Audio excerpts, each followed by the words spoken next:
Apart from the TARDISes and the Captain America shields, of course I do the hammers, I do Mjolnir, but it isn't what you would see in a movie. It is my own take on Mjolnir. I'm a massive comic book Thor fan, and I wanted to have something that not only looked different but was a bit chunkier as well, and when you pick it up I wanted you to feel like it was made for a god.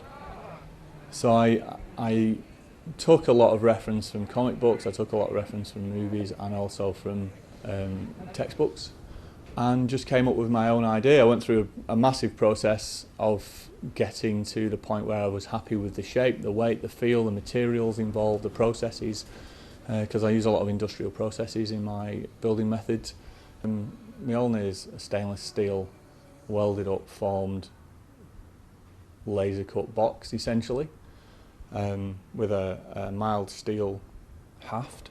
It's wrapped in leather, hand wrapped in leather. It's got machine tooled parts on it for the pommel and for the collet around the base of the haft.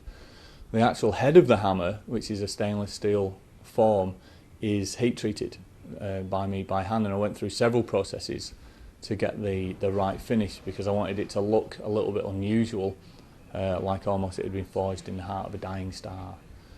And each one, because of that process, is absolutely unique. Each one differs, they all look slightly different, and it's a really nice way for me to pour into them some of, without wanting to sound too pretentious, some of my art. Mjolnir, the hammer, is finished with some laser etching, and people get a choice of what goes on there.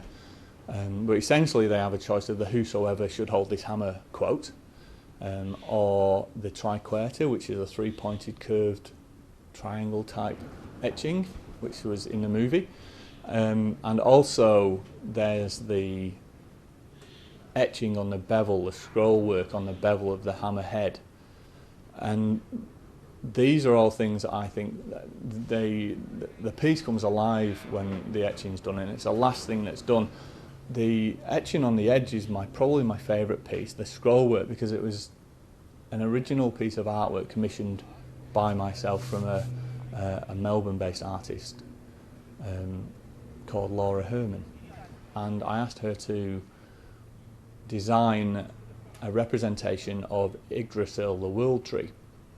And if you look closely on the hammerhead, you'll see that the scroll work on the bevels is it has 9 little life flowers in it, and each one of those represents one of the realms on the world tree, the centre one being Midgard. And I feel that piece of original artwork really tops the whole thing off. And essentially these are engineered on. The whole thing is engineered together. It will never fall apart. It is not a toy. It is definitely a display piece. And even the strap that goes through the top of the handle is riveted in place inside the haft of the hammer. So you could, if you really wanted to, swing it around. I wouldn't recommend it. It weighs about 5 kilos and you break your wrist. But if you were a god, maybe.